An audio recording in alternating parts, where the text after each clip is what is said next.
오늘 본문 말씀을 통해 하나님이 주시는 은혜와 또 말씀을 깨닫는 지혜가 있기를 주님의 이름으로 축원합니다. 오늘 데살로니가 교회는 사도 바울 선교팀이 단기적으로 거의 3번 안식일을 지냈다라고 이야기하니까 3주 정도 머물면서 자신이 받은 사명, 즉 이방인을 위해 세운 그런 그릇임을 바울이 알고 복음을 늘 오며 가며 전했던 교회입니다.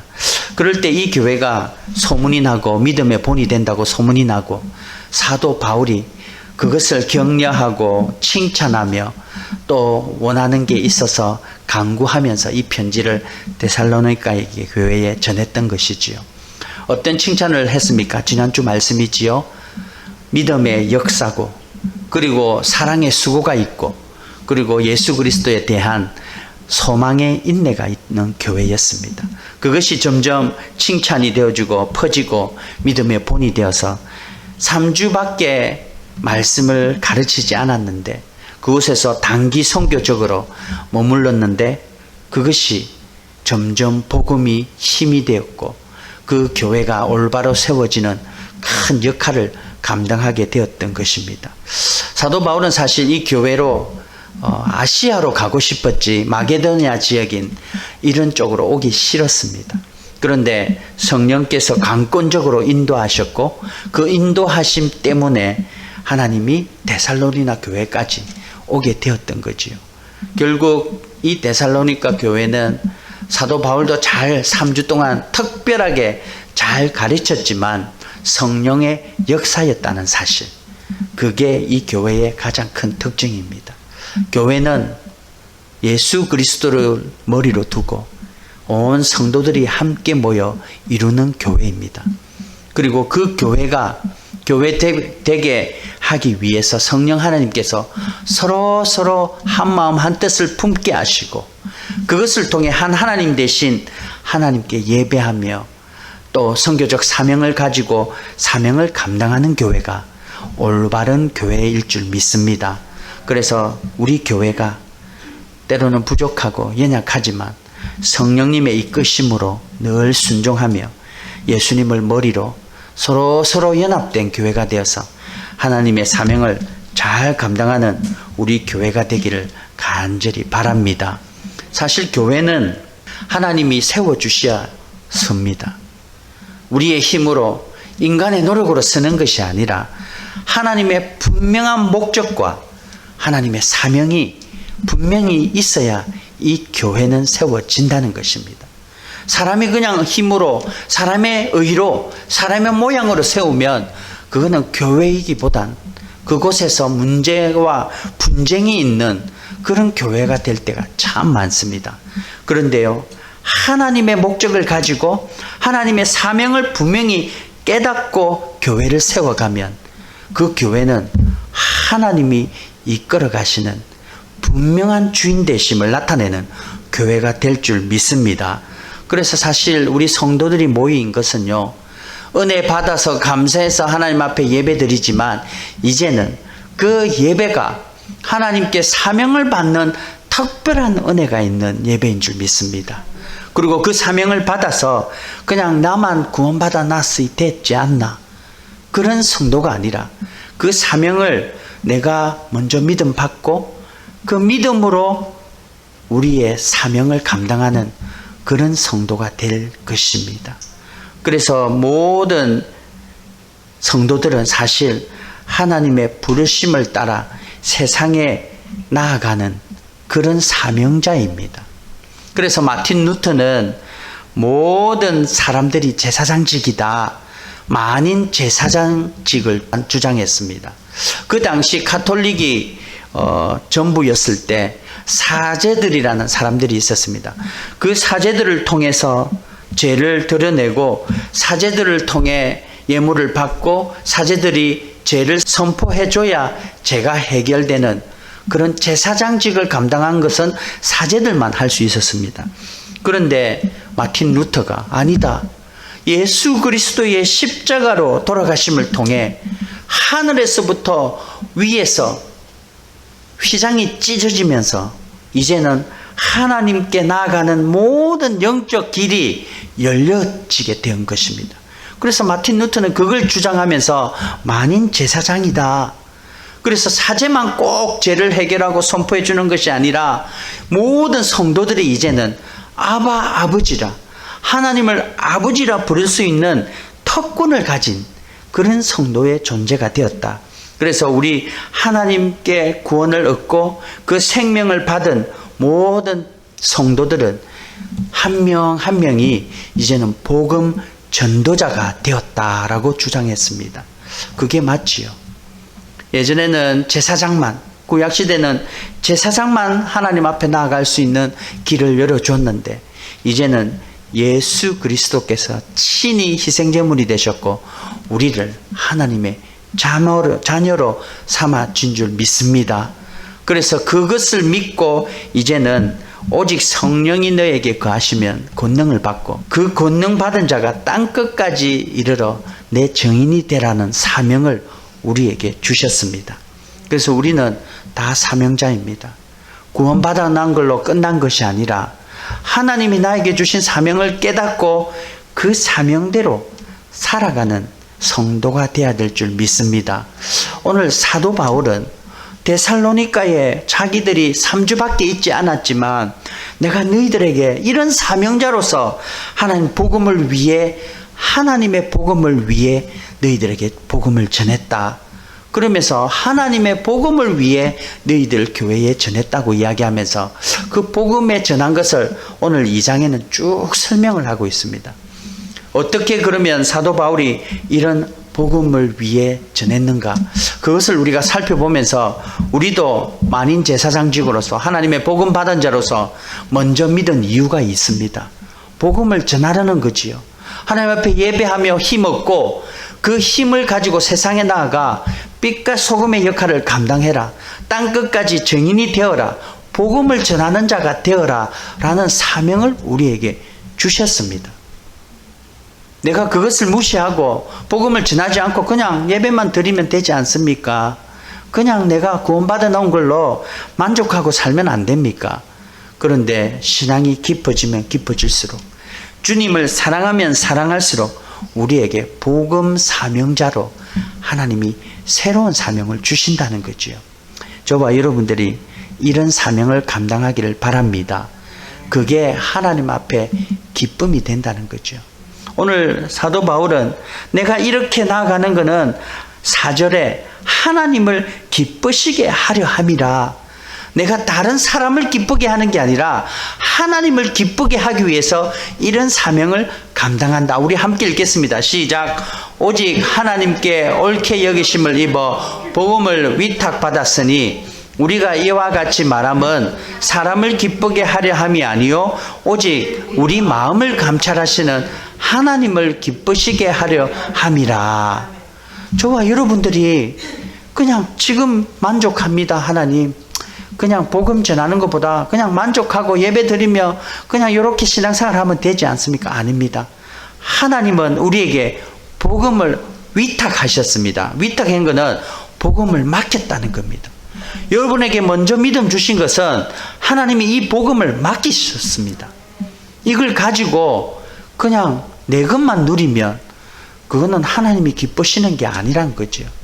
하나님이 기뻐하시는 것, 이 복음을 전하는 것이 하나님의 기쁨이 된다는 것을 우리가 믿음으로 고백하며 늘 복음 전하는 하나님의 기쁨이 되는 저와 여러분 되기를 바랍니다. 그러기 위해서 사도 바울은 두 가지를 복음 전하는 자들이 어떤 마음으로 전해야 되는지 두 가지를 가르쳐 주고 있습니다. 그게 뭐냐면요. 2절입니다. 2절 함께 읽겠습니다. 2절 시작.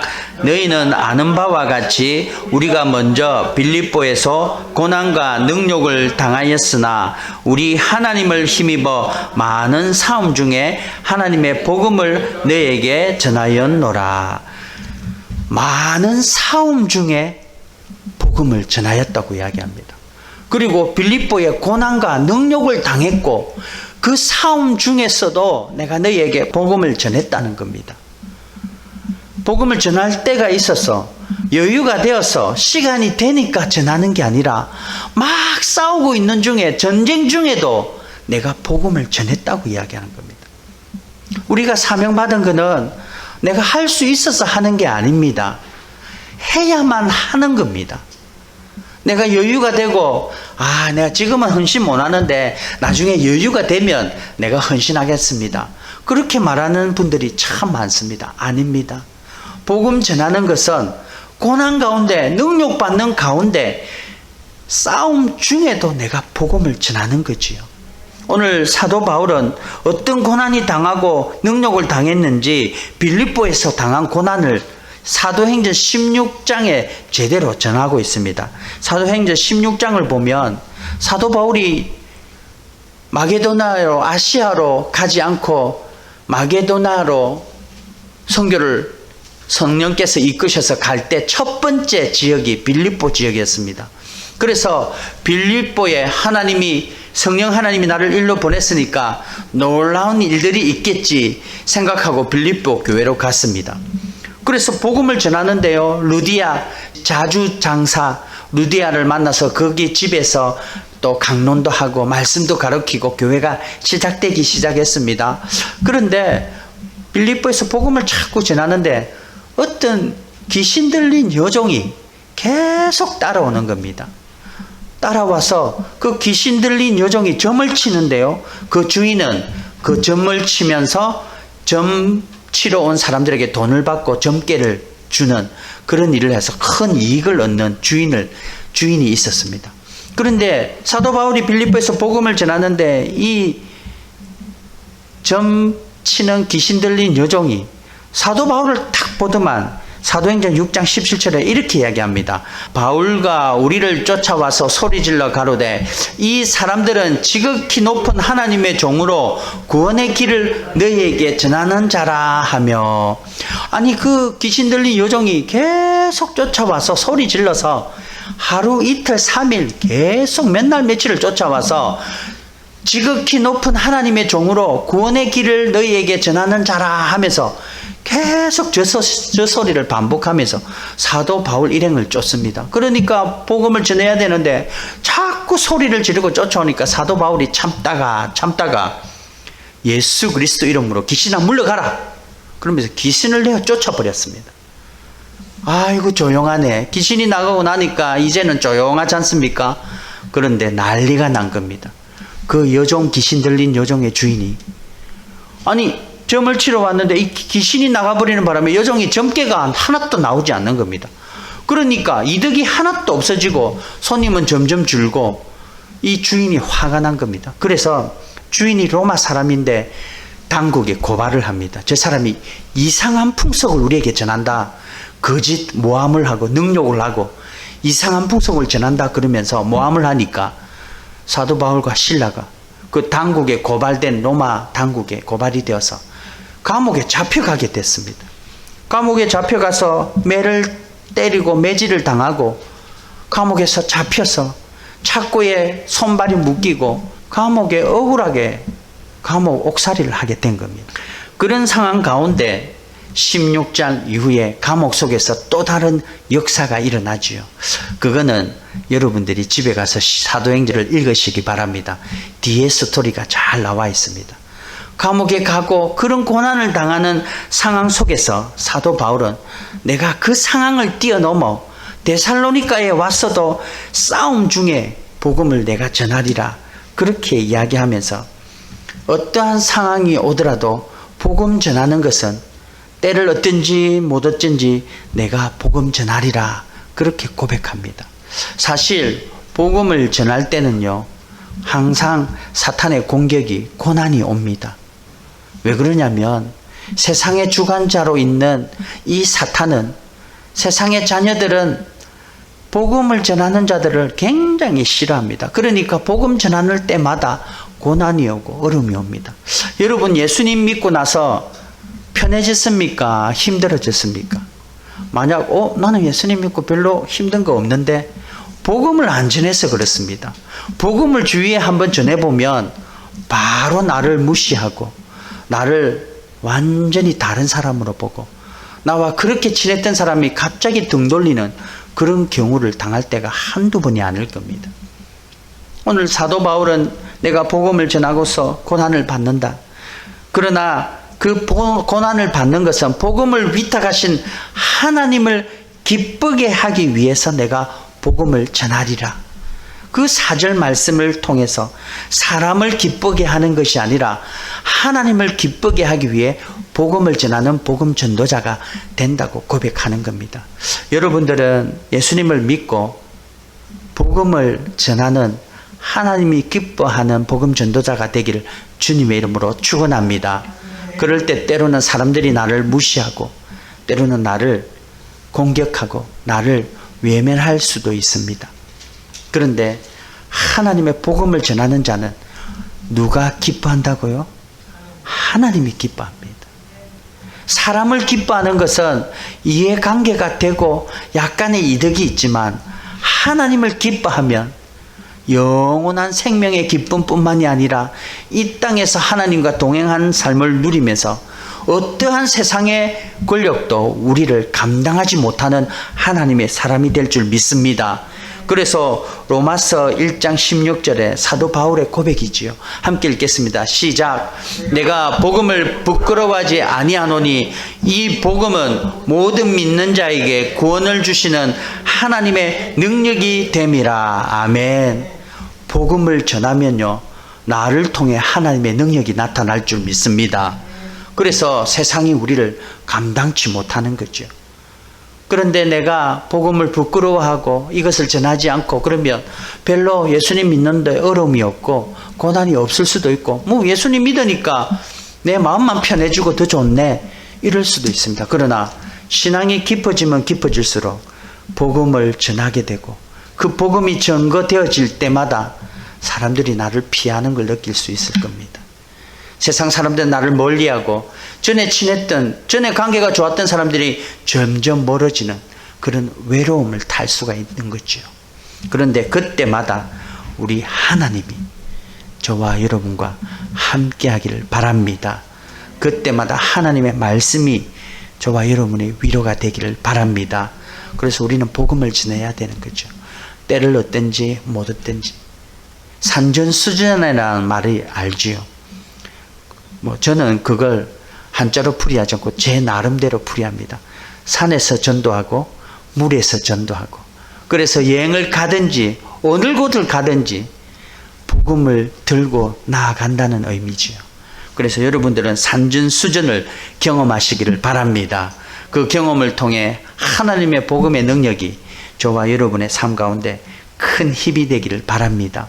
오늘 사도 바울은 전쟁 중에 싸우면서 고난과 멸시를 당해도 복음을 전하겠다고 이야기하는데요.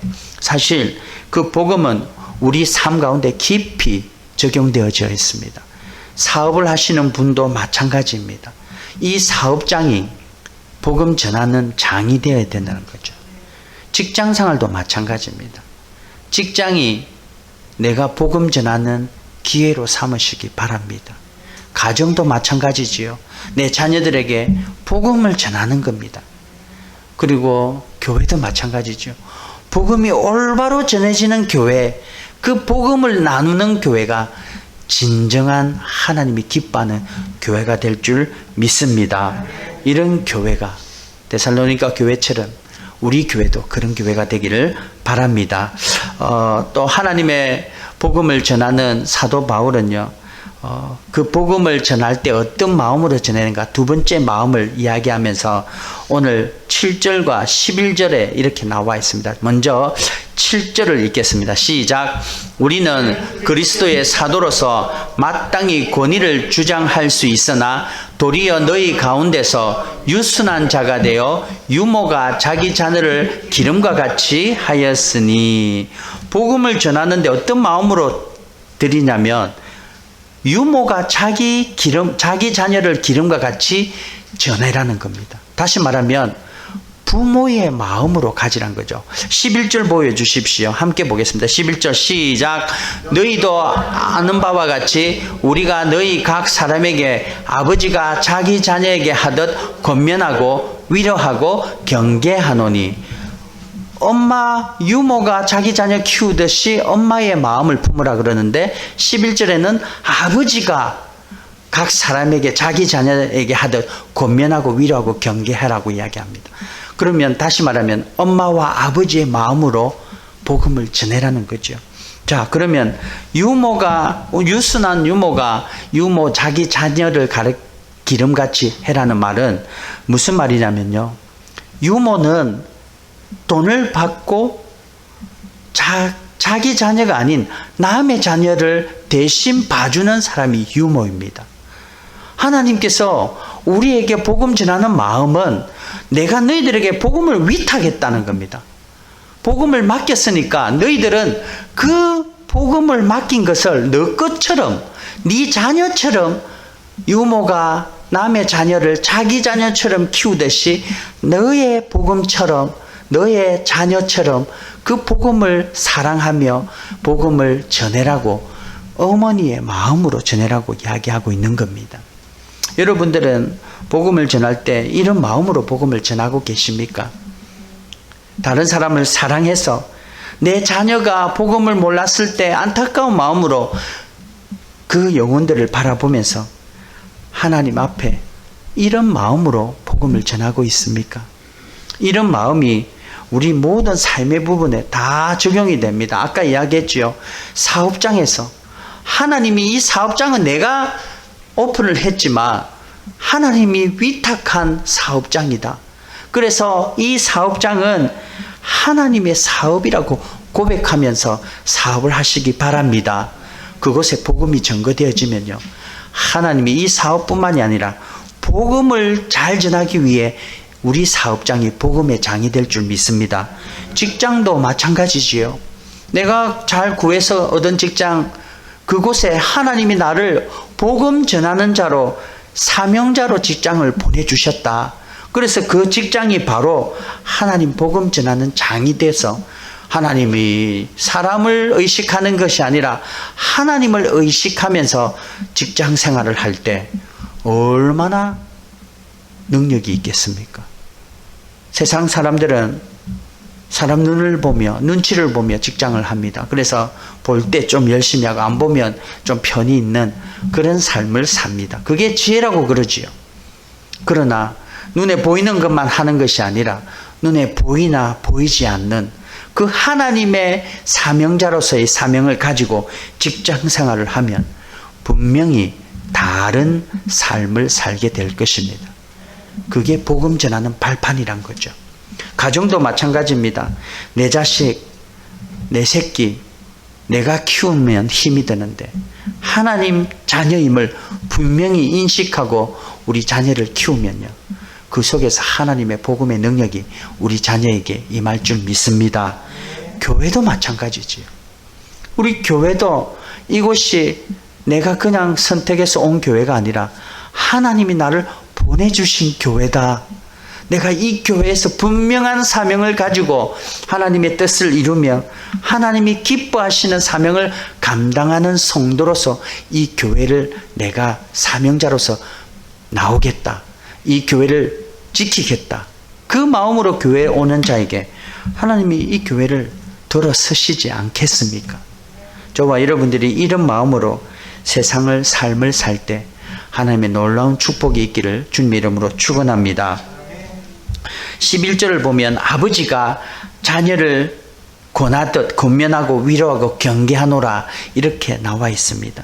오늘 사도 바울은 어미의 온순한 유모가 남의 아이를 자기 아이처럼 키우는 사랑으로 키우라고 그러는데요, 사도 바울은 또 11절에 아버지의 모습을 보여주면서 균형을 맞추고 있습니다. 어머니의 사랑뿐만이 아니라 아버지의 훈육이 분명히 있어야 됩니다. 우리가 그리스도인은 하나님은 사랑이시다 하면서 모든 사람을 품는다고 그럽니다. 그런데 품어야 하는데 하나님의 말씀에 위배되는 죄를 품을 수는 없습니다. 동성연애자들을 품어야 되지요. 그러나 그 품는 조건이 하나님이 원치 않는 길이라는 것을 분명히 가르치면서 품어야지, 가르치지 않고 그들도 하나님이 사랑하는 존재다고 마냥 품어버리면 안 된다는 사실입니다. 오늘 사도 바울은 그 아버지의 훈육을 필요로 하면서 잘못된 길로 갈 때는 아버지가 그냥 보지 않고 아버지의 권위로 권면하며 또는 힘들 때 위로하며 또는 경계하는 것을 강조하고 있습니다. 권면은 불러서 설득하고 그리고 위로도 주면서 하나님 앞에 좋은 길이라는 걸 가르쳐 주는 걸 권면이라 그러죠. 그리고 위로는 힘이 들고 어려울 때 격려해 주면서 용기를 붙도와 주면서 보는 걸 위로라 그러지요. 그런데 경계는 잘못된 것을 분명히 가르쳐 주면서 이거는 아니다. 아닌 건 아니라는 것을 가르쳐 주면서 하나님 말씀의 기준으로 나아가도록 가르치는 게 경계란 거죠.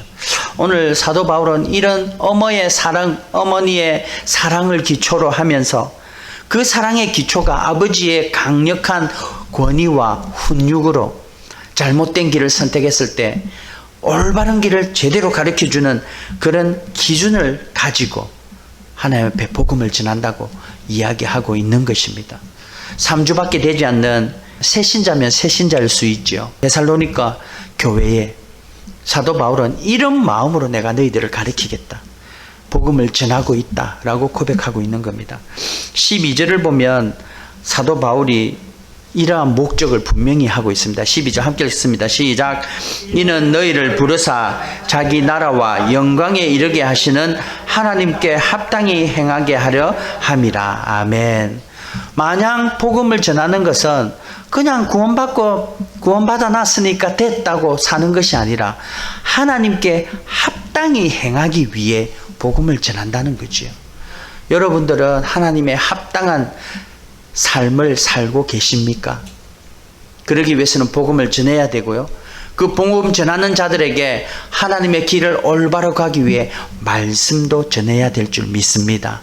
그래서 말씀을 알아야 되고요. 말씀에 더 사모해야 되고 말씀이 그래야 한가 베레아 사람처럼 날마다 말씀을 상고하고 나아가야 되는 그런 투자와 그런 시간 내미 필요하다는 것입니다. 그래서 여러분 더 말씀 사모하시고 말씀 제대로 알고 올바른 말씀의 기준을 갖고 복음 전하는 그런 저와 여러분 되시기를 바랍니다.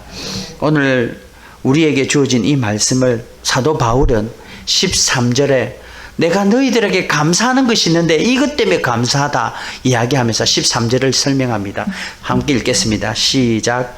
이러므로 우리가 하나님께 끊임없이 감사함은 너희가 우리에게 들은 바 하나님의 말씀을 받을 때에 사람의 말로 받지 아니하고 하나님의 말씀으로 받음이니 진실로 그러하도다. 이 말씀이 또한 너희 믿는 자 가운데서 역사하느니라. 아멘. 우리가 복음을 전할 때는 내가 전하는 내 말 같은데요, 그거는 하나님의 말씀인 줄 믿습니다. 부족한 제가 복음을 전하고 설교를 하고 말씀을 전할 때 내 말, 이승헌 목사의 말인 것 같은데요, 이 말이 하나님의 말씀인 줄 믿습니다. 그래서 여러분, 그 복음을 받을 때는 하나님의 말씀이구나, 나의 준 하나님의 말씀이라고 믿고 받고 그것을 받을 때 말씀이 또한 너희 믿는 자 가운데서 역사하실 줄 믿습니다. 바로 복음 전할 때도 마찬가지입니다. 여러분들의 입술을 통해 복음을 내가 전하는 것 같지만 복음은 선포입니다. 하나님의 말씀이 선포되어지고 그곳에는 모든 믿는 자에게 구원을 다하시는 하나님의 능력이 나타날 줄 믿습니다. 그래서 여러분들 더 말씀 전하는 그런 복음 선포자가 되시고 그 복음 선포를 통해서 하나님이 기뻐하는 일을 잘 감당하는 여러분들이 되기를 바랍니다. 그런데 사도 바울은 내가 데살로니가에 한번 가고 싶었다, 다시. 그런데 내가 가지 못했다. 그 이유를 18절에 이렇게 두고 있습니다. 18절 함께 읽습니다. 그러므로 나 바울은 한 번, 두 번 너희에게 가고자 하였으나 사탄이 우리를 막았도다. 복음을 전하러 내가 더 가고 싶었는데, 한 번, 두 번 가고 싶었는데 사탄이 막았다고 이야기합니다. 성령님이 막는 것은 하나님의 계획과 하나님의 뜻을 이루기 위해서 내 계획보다 더 좋은 길을 인도하심이라고 우리는 알고 있습니다. 그런데 사탄이 막았다는 겁니다. 저게 무엇일까? 사탄이 막았다는 말은요, 방해를 했다는 겁니다. 그래서 데살로니가에 내가 가고 싶었는데, 한두 번 더 가고 싶었는데 사탄이 방해를 해서 내가 못 갔다.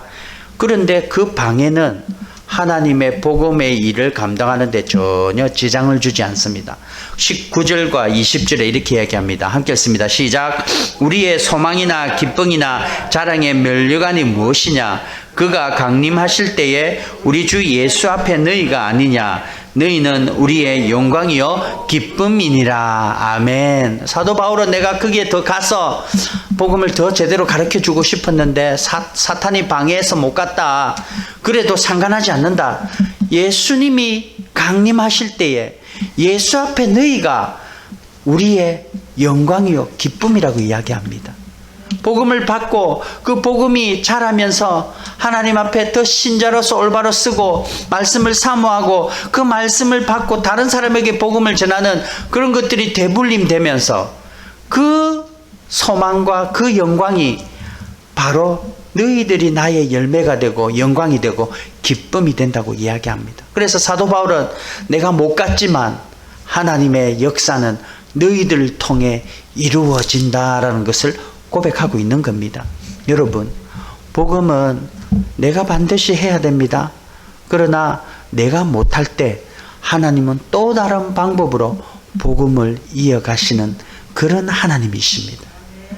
그런데 내가 더 애를 쓰고 복음을 사모하고 하나님이 기뻐하는 일에 내가 직접 나아가리라 고백하고 나아가는 자에게 하나님은 복음의 길을 계속 열어줄 줄 믿습니다.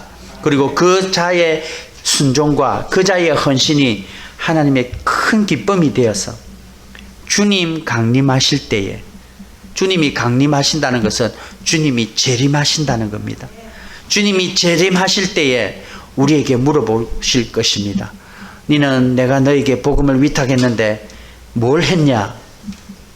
제가 옛날에 한번 예화로 드렸죠. 간호사 하시는 분인데 나이트를 계속 띱니다.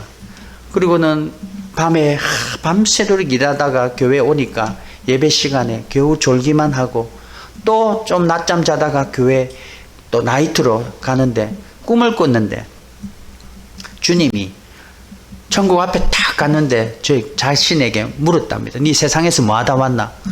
그리고 또 말하려고 그러니까 나이트만 뛰다가 온 겁니다. 간호사 하면서 밤만 계속 지키다 보니까 주님 앞에 나가서 할 말이 없는 겁니다. 재림하시면요 분명히 물었을 겁니다. 내가 네에게 복음을 줬는데 너는 그 복음으로 뭘 했냐? 여러분은 뭐라고 대답하실 겁니까? 주님 나에게 맡겨주신 그 복음을, 하나님 기뻐하는 그 복음을 내가 전했습니다. 이 사람에게도 전하고 저 사람에게도 전하다가 창피도 당하고 고난도 당하고 능욕도 당했습니다. 주님, 그때 왜 나에게 그런 고난을 주셨습니까? 너무 힘들었잖아요 하면서 주님 앞에 하소연하면서 좀 주님 앞에 좀 이렇게 주님을 더 이렇게 할 말이 있게 만들어야 되지 않겠습니까? 앞으로 저의 삶과 여러분의 삶이 주님 앞에 나아가서 고개 들고 할 말이 있는 그런 복음 위탁받은 자로서 복음을 전하는 저와 여러분 되기를 주님의 이름으로 축원합니다. 그리고 주님, 내가 그때 복음 전했는데요, 그 사람이 예수님 믿었습니다. 복음 전해서 복음의 열매 자랑이 바로 복음 전한 그 사람이 생김으로 통해 하나님 앞에 자랑거리가 있기를 바랍니다.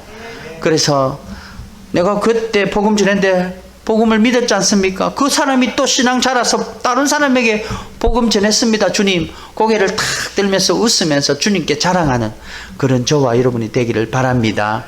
오늘 사도 바울은 자기가 복음을 전할 때 힘든가 어려움이 있지만 하나님이 주시는 힘으로 많은 싸움 중에도 나는 때를 얻든지 못 얻든지 산전수전 다 겪으면서 복음을 전하겠다고 고백합니다.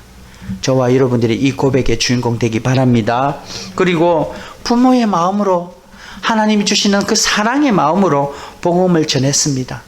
그래서 그 복음이 열매가 되고 소망이 되어서 복음 전한 사람들이 나의 자랑거리가 되었습니다 라고 고백하는 저와 여러분이 될 때 우리는 하나님의 사명자입니다.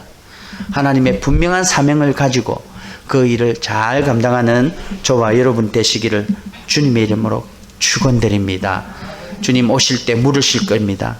복음을 위탁 받았는데 이 위탁 받은 거 너희들 뭐 했냐?